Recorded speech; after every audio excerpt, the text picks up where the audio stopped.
Imagine discovering a hidden truth that turns your world upside down. Today, we're diving deep into a story that's as shocking as it is heart-wrenching. Stick around as we unravel the twists and turns of betrayal and unexpected family secrets. If you find yourself captivated by this tale, remember to hit that subscribe button, give us a like, and share this video to keep up with more incredible stories. Let's get into the details that will leave you questioning everything you thought you knew. I discovered that my fiancé is actually the biological father of my 3-year-old brother. My mom had a secret relationship with him while I was not at home, so I told everyone about it. My fiancé, a 25-year-old male, and I, a 24-year-old female, have been a couple since our teenage years, 17 and 18 respectively. He has always been the epitome of kindness, with a dash of humor and striking good looks that often had others telling me just how lucky I was to have him. I felt incredibly fortunate, too. He always treated me with profound love and respect. This makes the recent events all the more bewildering for me. Growing up, it was just my mom and me against the world, especially after my dad's untimely death in an accident when I was young. We often joked that we were the real-life Rory and Lorelai from Gilmore Girls. Throughout the years, my mom had her share of brief romances, but none progressed beyond the initial stages. About 4 years ago, she dropped a bombshell. She was pregnant at 42. Although she had been seeing someone casually, I hadn't met him, but I knew she went on dates. It was still an enormous surprise. Pregnancies at her age are rare, but not unheard of. Only about 0.87% of births occur in women aged 40, 44. My mom, who had me quite young in an unexpected twist of fate, was understandably anxious. I chose to support her just as she had always supported me, offering reassurances during a stressful time. She later gave birth to my brother, who is now 3 years old. Our bond is incredibly strong. I've been actively involved in his upbringing and adore him deeply.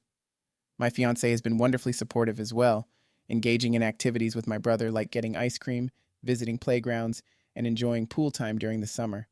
His interaction with my brother was always natural and familial. Until recently, everything seemed normal. We had moved in together after graduating from college, and life was seemingly on track. On the day everything changed, my fiancé was out with friends while I opted for a quiet evening at home, lounging on the sofa, reflecting on the unexpected twists life sometimes presents. While binge-watching a series on Netflix, my laptop's battery finally gave out.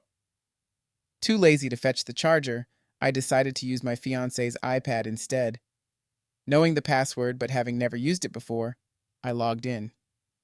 To my surprise, a flurry of notifications began to pop up.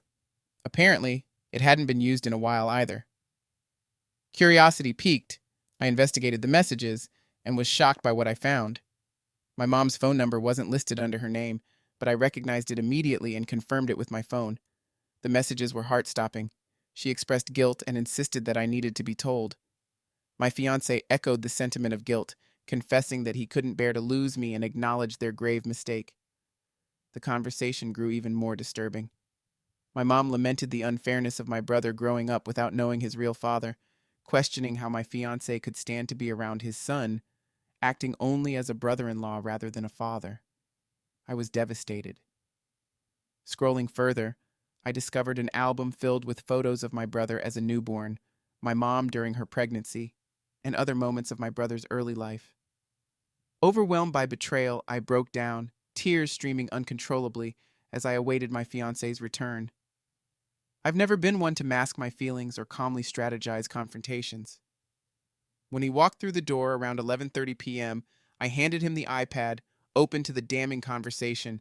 His face drained of color instantly. Demanding an explanation, I pressed him on the details, how and why this had happened.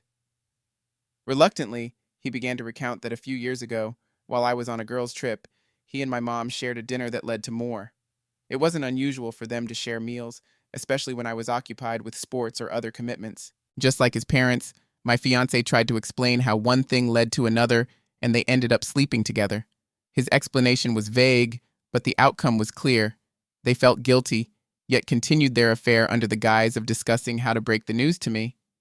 After several more secret encounters, everything stopped abruptly when my mom became pregnant. They chose silence over honesty because my fiancé didn't want to lose me, and my mom feared losing her daughter. Now, I'm left dealing with the betrayal of the two people I trusted most. The engagement was called off immediately.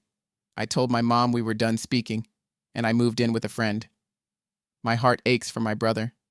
I adore him, but being near him now is too painful. Every moment with him is a reminder of the family talks about the future and our kids, discussions I now realize involved caring for a child that was the result of their deceit. The disgust and betrayal make me sick. Comments on my social media post echo my shock. Users like aggravating _ secret _ 7 are offering words of support. They advise me to focus on self-care, eat, stay hydrated, rest, and rely on friends. They warn against any pressure to forgive, reminding me that some actions are simply unforgivable, and if I ever choose to forgive, it should be on my terms. Suggestions for safety and support followed.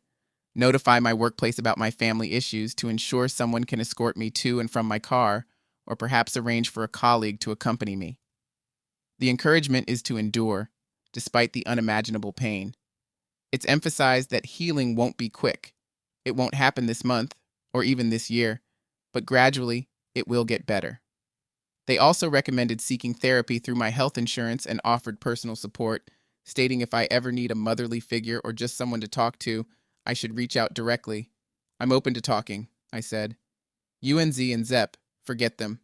People cheat all the time, but this situation takes the top prize for betrayal. As for my mother, she's the worst of them all, completely despicable. They kept lying and cheating repeatedly. She was even ready to let her daughter marry someone deceitful. I'm sending you all the best wishes and hope that you never meet such terrible people again. Zealous Ideal Wolf, 991 commented, leave them behind and never look back. You deserve so much better, and you will find it. Don't waste another minute on them. And when your little brother is older, explain to him why you had to walk away. He deserves to know the truth about his parents and why you had to leave him for now. I believe he'll understand. It's heartbreaking that your mom betrayed you like this. I hope you have a strong support system to help you through this terrible time. Betrayal by a friend is bad enough, but from your own mother, it's unimaginable. Update 1. First, I want to thank everyone for the supportive messages and comments. I didn't expect so much kindness. I'm still struggling, not going to lie, but reading your comments felt like a mini therapy session. So, thank you all again. Now for the update. As I feared, I was confronted near my office this week. I knew it was coming, but I thought I had more time. My ex was the one who approached me. Yesterday, Wednesday, after finishing work and walking to my car, I saw him waiting around. I thought about running, but in that moment, I felt strong enough to face it instead of living in dread, waiting for another encounter. He asked if we could talk, and I agreed, but I made it clear I wasn't interested in a cozy coffee chat like old friends. It seemed absurd, so I insisted we talk right there on the street. It was quiet enough to speak without an audience, yet not too secluded. It felt right. He began by apologizing repeatedly, admitting I deserved better. I concurred. He confessed his love for me, claiming it still lingered, but also understood why I might never want anything to do with him again. He offered to attend therapy, alone, together, or both, to try to regain my trust. I shut that down immediately. The damage was too deep. This recount might sound calm, but the actual exchange was filled with louder tones and harsher words. He mentioned that he was, or would be, the details were fuzzy, initiating the process to gain partial custody of my brother, expressing a desire to actually be a father to him. He insisted he had no future plans with my mom, labeling their encounters as foolish mistakes, although repeating such mistakes 4 to 5 times hardly seemed accidental. He couldn't explain his motivations, and I doubted he understood them himself. I questioned whether he had been unfaithful with others. He denied it, sounding sincere, but trust was already shattered. Why hadn't he confessed earlier? He explained that post-mistake panic always set in, dominated by the fear of losing me, leading him to choose silence. I challenged him on the sustainability of his secret, questioning if he expected to keep my brother's paternity hidden indefinitely. He admitted to not having thought that far ahead, living day by day, merely trying to survive the next. I asked him if he felt my mom had seduced him. He said it was mutual, which made me feel sick again. I inquired if he had been in contact with my mom since the discovery. He confirmed they had spoken, mostly regarding my brother, but didn't go into details. I didn't press further. He mentioned that he had told his parents about everything either the day before yesterday or on Tuesday. He wasn't sure. His parents were upset, but were also eager to start forming a relationship with their grandchild, my brother.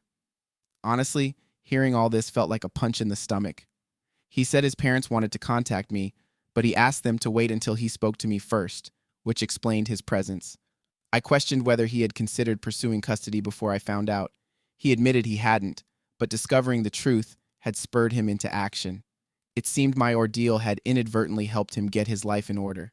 He explained that he had been busy sorting out this mess over the past week, which is why he hadn't tried to see me sooner. He appeared defeated, and the entire situation left me feeling not just sad, but also furious. Initially, I was mostly depressed, but now I was seething with anger. It felt like he was still in an okay place, not truly paying for his actions apart from me leaving him. He would have my brother, the support of his parents, and others to move on with his life. Meanwhile, I felt like I had lost everything. I despised him. We parted on bad terms, and I told him to never come near me again. I was done. Yet he asked me to still see my brother, claiming I was important to him and attempting to guilt-trip me. It worked to some extent, but I still felt I couldn't do it. I'm not sure about my mom's whereabouts and sincerely hope she doesn't try to find me soon because I'm still fuming and couldn't handle a confrontation now. I plan to contact my family and friends and finally expose everything today. After my talk with him, I received the extra push I needed. Update 2. Hello, everyone. Once again, I want to express my gratitude for all the support following my last update. Your comments and advice, whether about moving abroad or what to say when I made everything public, have been incredibly helpful emotionally. A lot has happened since. I've gone public with the situation, or blasted, as some of you suggested. Here's how it unfolded. I posted in my family's Facebook group, which is mainly my mom's side of the family. Drawing inspiration from your suggestions, I shared, I need to inform everyone that my wedding with is permanently canceled. I recently discovered that he and my mom have had a sexual relationship over the past few years, which resulted in the birth of my little brother. I was completely unaware of this until last week. Consequently, I will no longer maintain a relationship with moms and exes for obvious reasons. I appreciate your understanding and felt it was fair to keep you informed as I value transparency and honesty above all. I also included a screenshot of a message from my mom and my response to her, which I read just before making the post, to avoid being swayed by her words. The reaction was explosive. Family members began reaching out through texts and calls throughout the day. Most were incredibly supportive and just as shocked as I was. However, there were a few neutral responses and some skeptics who doubted the full story, wondering if perhaps I had misunderstood the situation. My grandparents fell into this skeptical category, which didn't surprise me given their close relationship with my mom, who up until now had seemed like a good parent without any red flags. In terms of my next steps, I'm moving in with a cousin who is more like a sister to me. I hadn't reached out to her before because I knew once she was informed, the news would spread to everyone else. That's why I initially stayed with a friend. My cousin, deeply upset on my behalf, has offered me a place to stay with her and her 2 children until I can stand on my own again. I accepted my cousin's offer and will be moving in next week. Although I'm a bit worried that this might make it easier for my mom to reach me, I can't stay at my friend's place forever. After making that decision, I quickly posted a similar message for our mutual friends on Instagram. I created a close friends story and tagged most of them since we've shared friends from high school and our local university days. This news spread quickly within our friend group. In fact, one of my friends even sent me a link to my own Reddit post asking if it was me. I confirmed it was. They were all shocked and at a loss for words. No one ever imagined my ex could do something like this. They used to say he was crazy about me. Well, I guess he took the crazy part a bit too far. The friend group is currently divided. Some are completely on my side, while others are skeptical, thinking there might be more to the story. I told anyone who doubted me to simply ask our mutual friend if he's pursuing custody of my little brother. That seemed to quiet them down, at least for now. Apparently, my ex has deleted his social media accounts. As expected, my ex's parents also called. They were kind and apologized profusely for everything that happened. I could sense they were overwhelmed and deeply disappointed too, but it was clear they are standing by their son. They expressed strong disapproval of my mom and want nothing to do with her, but I'm unsure how that will work out with my little brother in the picture. They tried to update me on the custody situation and what my ex is doing now, but I quickly shut that down, telling them I didn't want any information. I made it clear I needed distance and asked them not to contact me for the time being, especially if they were going to continue supporting him. Currently, he's living with his parents. After the blast, both my ex and my mom went into overdrive trying to reach me. They even tried contacting my friend who blocked them. They also used different numbers to get through to me. I ended up putting my phone on silent and ignored everyone. However, my mom managed to send me a long, strange text from another number. In her lengthy text, my mom accused me of being cruel, claiming she never raised me to air our dirty laundry without speaking to her first. She insisted we had a better relationship than that and suggested I didn't have the full story. Then she said something that really threw me off. She confessed that she slept with my ex because he reminded her of my dad. She described it as grief, saying she didn't intend to use him to heal her pain but wasn't strong enough to resist. I'm puzzled by what she meant. Did she think my ex physically resembled my dad? Or was it his personality? From photos I've seen, my ex has some similar features. Brown or dirty blonde hair, blue eyes, white skin, but these are fairly common traits. Nothing else seems to align. Her explanation baffled me, and it's tempting to confront her just to understand her reasoning. Out of all possible explanations, I never expected this.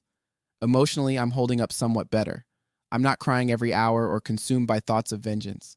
However, I'm still profoundly sad and upset. It often feels like this isn't my life, like it's all some cruel joke or a nightmare that I might wake up from to find everything normal again. Looking forward, I realize I need to start planning my future more concretely. I'm considering applying for jobs in other cities or perhaps exploring opportunities abroad more seriously. I might ask for a few days off work to gather my thoughts and do some research. Honestly, I'm terrified. I feel paralyzed, but I know I need to start making moves. The comments on my posts reflect the complexity of the situation. Beginning_stop_7646 wrote, "How can people not be on your side? I bet your mom is spinning this to make herself look innocent. They had an affair, not just a one-night stand." I'm thankful for such supportive words. It was tough, but setting boundaries with my ex's parents was necessary, and I'm glad I did it. Stay strong. Neither of them deserves your kindness or a relationship with you. Edit. By the way, why was your ex trying to reach you? I've heard some rumors, which is why I didn't mention them in my main post, that my mom claimed it was all a mistake and that my ex was the one who initiated everything. She suggested that this all happened during a period when my ex and I were supposedly broken up. But that's a complete fabrication. We had our arguments, sure, but we never broke up or even took a break. Some family members are falling for this and are giving her the benefit of the doubt. Tried_21,000 commented, "So that gives her the right to sleep with your ex? People who are giving her the benefit of the doubt are the most evil people in disguise." What does my ex have to say about all this? Again, these are just rumors, but a friend of a friend who keeps in touch with my ex mentioned that he claims he was essentially groomed and that he feels he isn't obligated to be a dad, even though he never wanted that responsibility at such a young age. He said he would step up and do the right thing now that everything is out in the open. I guess I shouldn't be surprised. However, my closer friends haven't heard anything directly from him, so I'm not sure how accurate these rumors are. Tried_21,000 asked, "Does groomed mean the affair was going on for longer than 2-3 years? Is he planning to have a relationship with your mom because everything is now out in the open? And what about people who are siding with him in any capacity?" Their advice was straightforward. Never talk to them again. It's a relief to know the truth now, before getting married and having kids with him. There's a famous Reddit post about a wife who found out about her mother's affair with her husband after over 20 years of marriage, where the mother had her own children who were in direct competition with her daughter's kids. It's a nightmare scenario I thankfully avoided. By doing the right thing, I think he meant committing to being a father to my little brother. As for the relationship between my mom and my ex, I have no desire to know more. Imagining them together would only intensify my pain 1,000,000 times over. I could have ended up married to him, maybe even having kids. Though I avoided that disaster, it still doesn't feel like I completely dodged a bullet. I feel utterly alone, except for the support of a few friends, my cousin, and some aunts. Beyond that, it feels like everything else in my life has vanished. I'm also terrified of how I'll ever trust a partner again. I worry I'll become one of those paranoid, overly suspicious girlfriends. I'm scared I'll end up disliking myself and being miserable. Now on to the next story. Story 2. Adopted a boy we found abandoned on the road. 19 years later, he chose his biological parents over us and uninvited us from his wedding. Here's how I reacted and why people are calling me heartless. I know the title might seem odd, but it's the best translation I could manage. Apologies for any grammatical or spelling errors. English is not my first language. I'm a 44-year-old male. My husband is 40. We've been married for 20 years, together for 22, and our adoptive son is 24. He's black, and we are not. I mention this because it becomes relevant later in the story. This event did not occur in the U.S. To provide some background, about 19 years ago, my husband and I were driving on a highway, returning from a vacation. Along a deserted stretch of road, surrounded by endless grass and hills, we noticed a little boy sitting by the roadside. There was nothing for miles around, no other cars near the boy, so we felt compelled to stop and see if he was okay. As we approached the boy, who I'll call Jason, not his real name, it was clear he was in dire straits, dirty, malnourished, and wearing nothing but diapers. He was so tiny that he looked no older than 3, but we later discovered he was actually 5. When we asked him why he was alone, he told us his parents had left him there and instructed him to wait. With no cell service in the area, we did the sensible thing. We took him to the nearest police station in town. To cut a long story short, Child Protective Services, CPS, was called in. We found out that his parents were drug users on the run from a felony charge. The only other family member, his grandmother, was mentally ill and unable to care for him. Feeling a deep sense of sympathy for his situation, we stayed in contact with his caseworker even as he entered foster care. I had a well-paying job at the time and could afford a decent lifestyle for a small family. After several months of discussions with the caseworker and navigating some bureaucracy, we formally adopted Jason. Now, on to the current situation. About 3 years ago, Jason's biological parents were released from prison on parole. They reached out to him soon afterward, hoping to reconnect. Before this, they had only sent a few sporadic letters, nothing substantial. Initially, Jason was hesitant, but eventually agreed to meet them for lunch. I must admit, part of me felt jealous and apprehensive about what could happen. Nevertheless, seeing that it was something Jason genuinely wanted, I put my feelings aside and supported him. However, it wasn't long, about 3 months, before he began distancing himself from us. At first, I attributed this to the novelty of reconnecting with his biological parents. He was probably eager to catch up, share his life updates, and spend time with them. My concerns grew when he started canceling plans with us at the last minute, citing emergencies with his mom or his dad needing help. Jason used to visit us at least once a week and call regularly, but his visits became infrequent, and we were lucky to see him once a month. I hoped this phase was temporary and that his excitement would eventually stabilize. We were thrilled when Jason invited us over for dinner one night. It was meant to be a family gathering with us, his biological parents, and his girlfriend at the time. I was hesitant about meeting the people who had abandoned my son on the roadside, but we decided to give them the benefit of the doubt, hoping they had changed for the better. After all, he is our son, and we love him deeply, so we had to at least try. However, calling the dinner a disaster would be an understatement. His biological mother was extremely rude to my husband and me throughout the evening, hurling passive-aggressive homophobic and racist comments whenever she could. His father was not much better. The situation escalated when she openly used a homophobic slur and threw a glass at my husband. A heated argument ensued, and we left shortly after. The next day, Jason apologized profusely and promised that such an incident would never happen again. I made it clear that neither my husband nor I wanted anything to do with his biological parents, and we hoped he would understand our position. He seemed to agree but continued to distance himself over the following months. This brings us to the recent upsetting event. Jason got engaged to his girlfriend about 9 months ago and had been planning their wedding. We were overjoyed for him, but as months passed, we received no invitation.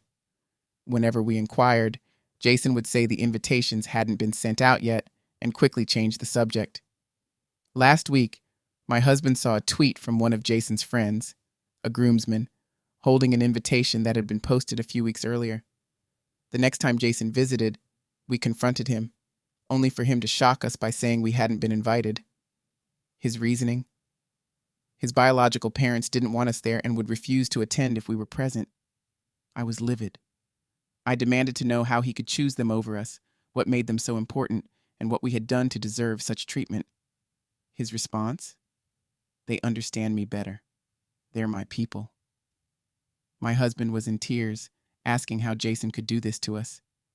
In all my life, I've seldom been truly angry, but this moment surpassed all others. In a surge of anger, I threw Jason out right then and there, telling him he was no longer our son and to never come back.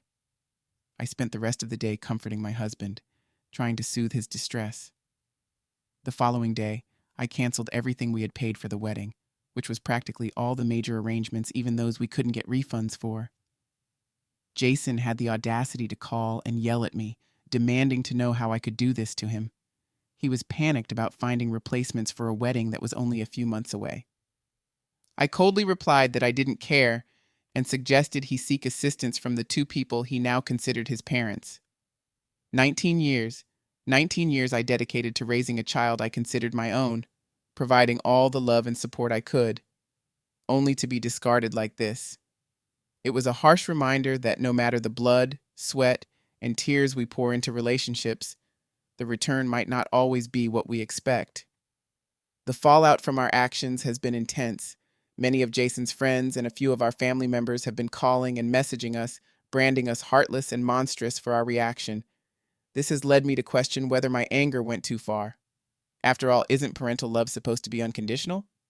But then, how does one reconcile with such a profound betrayal? Are we justified in feeling this way? So, am I being unreasonable? Edit. I've added a comment below for further clarification on a few points raised in the comments and my private messages. Please refer to that if you have any questions. Edit 2. I've noticed several racist comments under this post. To those posting such remarks, I have one thing to say. Stop. Your hatred is unwelcome here, and I'd appreciate it if you would refrain from such comments.